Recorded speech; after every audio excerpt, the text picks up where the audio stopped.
Bonjour à tous et bienvenue à cet entretien du jour. J'ai le plaisir de recevoir aujourd'hui en marge de l'Atlantique Dialogue qui se tient à Marrakech, Monsieur Abdelhak Bassou, bonjour. Bonjour. Alors vous êtes chercheur dans l'OCP Policy Center. Aujourd'hui nous allons parler de cette menace grandissante des retours de combattants de l'organisation autoproclamée Daesh. Ces derniers jours, ces dernières semaines, nous remarquons que l'organisation terroriste subit des défaites cuisantes, notamment en Irak, en Syrie, mais aussi en Libye. Aujourd'hui, quelle menace constitue le retour de ces combattants, que ce soit au Maroc ou en tout cas dans les différents pays dont sont originaires ces combattants dans l'organisation? Bien, merci de me recevoir. Pour ce qui est de Daesh, il faut d'abord, aujourd'hui, oui, nous assistons à un certain démantèlement de Daesh. L'organisation subit beaucoup de défaites, il perd du territoire. Et on peut peut-être assister dans je sais pas, les mois qui viennent, peut-être entre 2017 et 2018, à un démantèlement, mais là il faut faire attention au démantèlement de Daesh en tant que structure militaire organisée. Parce que l'idéologie Daesh, ça on ne peut pas le battre avec des missiles, ça ne se terminera pas. Donc là on aura encore l'idéologie Daesh va vivre avec nous. Et c'est vrai que ce démantèlement des structures militaires va nous mettre devant le problème du retour de ces terroristes étrangers. Pour évaluer la menace ou pour essayer de chercher les manières de gérer la question, il faut peut-être chercher dans l'antécédent, peut-être est-ce qu'il y a un antécédent dans l'histoire. Et là, ça nous renvoie aux Afghans arabes. En 1989, quand l'URSS a quitté l'Afghanistan, il est resté en Afghanistan quelques 6 000 à 7 000 combattants qui s'appelaient les Afghans arabes, qui étaient des étrangers et qui étaient une armée sans guerre, sans mission. Ils se sont un peu disloqués à travers le monde. Est-ce qu'on peut tirer les leçons des Afghans arabes? Je crois que d'une part oui, mais d'une part non. D'abord parce qu'ils ne terminent pas de la même manière. Les Afghans arabes avaient terminé leur djihad en étant vainqueurs de l'armée de l'URSS. Aujourd'hui, nous allons nous trouver avec des combattants étrangers en Syrie et en Irak qui vont terminer en étant vaincus, c'est-à-dire en étant un peu déboutés hors de ces territoires. Ce qui fait craindre, d'une manière, qu'ils soient un peu plus acerbes, plus atroces, plus amers, et peut-être porteurs de beaucoup plus d'esprit de vengeance. D'accord. L'autre, la menace, si on veut, c'est-à-dire, qu'est-ce que c'est que cette menace? C'est que le retour de ces gens, ils peuvent d'abord eux-mêmes faire des attentats dans les pays où ils vont retourner. Jusqu'à présent, certaines statistiques nous disent qu'un combattant sur 9 parmi ceux qui retournent réussit à dépasser les mesures de sécurité et à exécuter son attentat. Alors, oui, c'est petit quand même. 1 sur 9, c'est petit, mais si on arrive, par exemple, aujourd'hui, on nous dit qu'il reste quelques 2000 Européens, France, Belgique, Espagne, tout compris, il reste quelques 2000. Si sur ces 2000, on prend les 1 sur 9, nous allons tomber à peu près sur 200 personnes. Ça nous fait quand même, si on prend la moyenne de 2 ou 3 par attentat, ça nous fait entre 60 et 100 attentats. Donc, le chiffre paraît petit, mais quand on le calcule avec les séquelles peuvent être grandes, peuvent être très, très, très grandes. L'autre question, c'est-à-dire si on revient à l'exemple des Afghans arabes, nous savons que dans les années 90, nous avons vu ce retour de ces combattants étrangers qui a donné naissance à d'autres organisations. On sait par exemple que le GIA en Algérie a été monté, a été construit par des anciens de l'Afghanistan. On sait au Maroc, tout le monde le sait, le GICM, le groupe islamiste combattant marocain, ce sont des anciens de l'Afghanistan. On sait que le GICM, le groupe islamique combattant libyen, ce sont des anciens de l'Afghanistan. On sait que AQPA, c'est-à-dire Al-Qaïda en péninsule arabique, c'est des anciens de Al-Qaïda. Et donc on craint que ces terrorist fighters, que ces combattants étrangers qui vont revenir de la Syrie et d'Irak ne fassent pulluler encore plus d'organisations dans les pays où ils vont. Alors justement, nous allons revenir à ce point, mais avant, comment pensez-vous que ces pays-là peuvent gérer le retour de ces combattants sur leur sol? Notamment le Maroc. Il y a un premier point d'un point de vue sécuritaire, c'est d'abord la détection. Il faut savoir qui ils sont et est-ce qu'ils sont entrés ou pas. Donc c'est d'abord un travail de frontière, de savoir si on peut détecter ces gens-là quand ils reviennent. Parce qu'à partir du moment où on sait qu'ils sont entrés dans le territoire, la gestion devient un peu plus facile. Je ne dis pas que c'est terminé, mais que ça devient un peu plus facile. Et je crois qu'aucun pays ne peut le faire tout seul. D'abord parce qu'à la frontière, on doit avoir des listes de ces personnes, comme ils sont connus, c'est-à-dire il ne peut pas entrer au Maroc pour aller en France ou en Espagne pour aller en Italie ou en Algérie pour aller en Tunisie. Il faut que ce soit des listes globales, communes, à l'ensemble des pays du monde. Ça c'est le premier problème, celui de la détection. Et nous avons l'expérience, comme je retourne toujours à cette expérience d'Afghans arabes, c'est-à-dire ceux qui ont les doubles nationalités et donc qui peuvent circuler entre 2 voire 3 pays d'une manière très facile. Fluide, oui. Fluide et facile. Alors, si le pays d'origine l'a détecté et le connaît, et que le pays de la deuxième nationalité ne le connaît pas, donc il peut aller dans son deuxième pays. S'il est connu par l'un et pas par l'autre, il ira là où il n'est pas, où il n'est pas connu. Donc il y a déjà ce problème de détection. Maintenant, eux, ils ne sont pas, ces gens-là ne sont pas au même degré de radicalisation ou au même degré d'endoctrinement.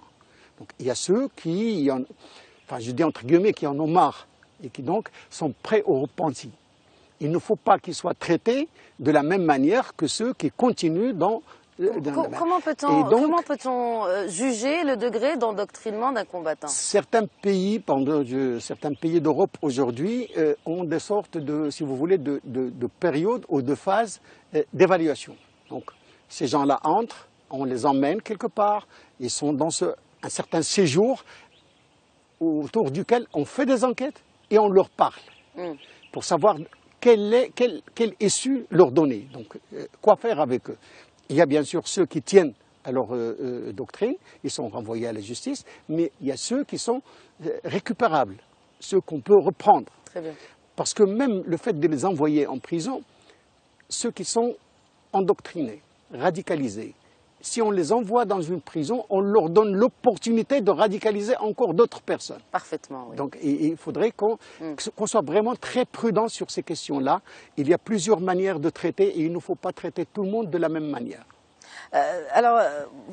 On a parlé des conséquences. Vous avez évoqué tout à l'heure le risque d'attentat. Il y a également le risque d'endoctrinement d'autres personnes de leur entourage. Donc les conséquences de ce retour-là ne se limitent pas aux attentats, à ce qu'ils passent à l'acte en tout cas, mais il y a aussi cet esprit d'intégrisme qui peuvent diffuser autour d'eux. Et j'ai parlé tout à l'heure de Daesh qu'on ne peut pas arrêter avec des missiles. C'est ce Daesh idéologie. Ils vont être en quelque sorte le prolongement de l'idéologie de Daesh, qu'ils vont diffuser en créant des groupes, en faisant des prêches, en investissant des mosquées. C'est-à-dire ils peuvent même squatter des mosquées parce que pour ces gens qui radicalisent, ils utilisent tous les espaces. L'école, la famille, la mosquée, la rue, la prison, tout ce qu'on...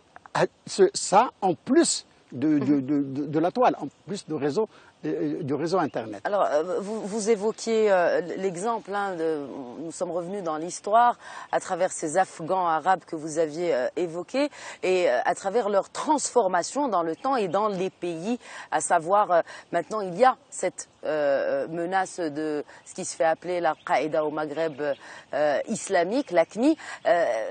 Est-ce que ces retours de combattants peuvent peut-être donner plus de force à cette organisation terroriste dans la région sahélo-saharienne aujourd'hui? Oui, parce que d'ailleurs, avec les gens qui sont aujourd'hui dans les rangs de Daesh, il y a ceux qui ont été recrutés par Daesh. Mais il y a ceux qui sont un peu de la deuxième génération, c'est-à-dire ceux qui étaient Al-Qaïda et qui ont opté pour Daesh. Oui. Ils ont opté pour Daesh parce qu'il y a eu l'attrait de ce khilafa, de cet État islamique. Il y a eu cet attrait qui a même, c'est-à-dire il y a eu une reconversion, si vous voulez, d'Al-Qaïda vers Daesh. Alors peut-être que ces gens-là vont revenir dans l'organisation mère, dans l'organisation d'Al-Qaïda. Qu'on croyait... terminé, certains analystes disent qu'Al-Qaïda est intelligent. Al-Qaïda est intelligent dans la mesure où il a confié à la communauté internationale le soin de terminer avec sa rivale Daesh. Il a fait profil bas, on a vu que durant toute la période Daesh, Al-Qaïda fait profil bas. À part un peu en Syrie. Malgré certains attentats. Et en Syrie, il y a bien sûr la branche Jabhat al-Nusra qui s'appelle aujourd'hui Jabhat Fath al-Sham, ou qui n'est même plus, il est aussi en train d'être démantelé, surtout dans son fief à Halab, à Alep. Donc, on a eu des organisations qui étaient affiliés à Al-Qaïda qui sont passés dans les rangs de Daesh. On avait des individus qui étaient dans les rangs de Al-Qaïda qui sont passés et qui risquent maintenant de retourner vers Al-Qaïda. Retourner vers Al-Qaïda et donc vers AQMI. AQMI aussi, donc les Maghrébins, tous ces Maghrébins, nous parlons notamment des Marocains. Est-ce que ces Marocains vont retourner au Maroc? Ou est-ce qu'ils vont retourner pour renforcer les rangs d'AQMI, notamment au Mali, au Niger et dans le Sahel? Alors maintenant, nous parlons beaucoup d'Afrique face au challenge du développement. Il y a ce challenge sécuritaire qui doit réunir encore une fois les pays africains autour de cette question, parce que, vous l'avez évoqué, l'AQMI est là et ce retour de combattants risque d'aggraver les choses. Il est aujourd'hui en train de se réorganiser. Donc, parce que, comme avec ce phénomène terroriste, on dit toujours qu'on l'a terminé, il revient. Donc, après l'opération Serval, donc des forces françaises, on a dit l'AQMI terminé. Seulement, ils n'étaient que éparpillés. Aujourd'hui, ils sont en train de retourner au Sahel. Et aujourd'hui, nous nous trouvons avec une organisation très puissante au Sahel, qui est Al-Mourabiton. Je ne sais pas si c'est vrai que Moukhtar a été abattu ou pas. Donc on dit qu'il a été visé par un drone et qu'il est mort. Mais on l'a dit plusieurs fois, il a ressuscité. Donc je ne sais pas si c'est vrai ou pas. Mais il y a une certaine organisation. Al-Mourabiton aujourd'hui est très organisé. Il est très organisé et il a opté pour un nouveau titre. Al-Mourabiton, Al-Qaïda en Afrique de l'Ouest. Alors, si on fait bien attention, c'est Al-Qaïda en Afrique de l'Ouest et pas Al-Qaïda au Maghreb islamique. Ça, c'est... Oui. Donc, ce n'est plus le Maghreb islamique uniquement, on est en train d'aller vers toute l'Afrique de l'Ouest. Certains disent que c'est à cause d'un différend qu'il y a entre Drukdel et Moukhtar Ben Moukhtar et que Drukdel veut avoir sa propre organisation. Donc, il veut faire comprendre à Al-Qaïda mère à Douaré qu'il a sa propre organisation qui est Al-Mourabiton et qui peut faire plus. D'ailleurs, Moukhtar Ben Moukhtar a toujours essayé de faire savoir qu'il a plus de moyens. En 2013, lorsque Al-Qaïda a demandé aux terroristes du Sahel de taper sur les intérêts français, c'est Moukhtar Ben Moukhtar qui va faire le coup de Ain Amnas. Et non pas Drukdel. C'est-à-dire il va essayer de dire que c'est moi qui a plus de moyens de répondre. Alors l'autre organisation aujourd'hui qui est encore organisée, c'est Ansar Din.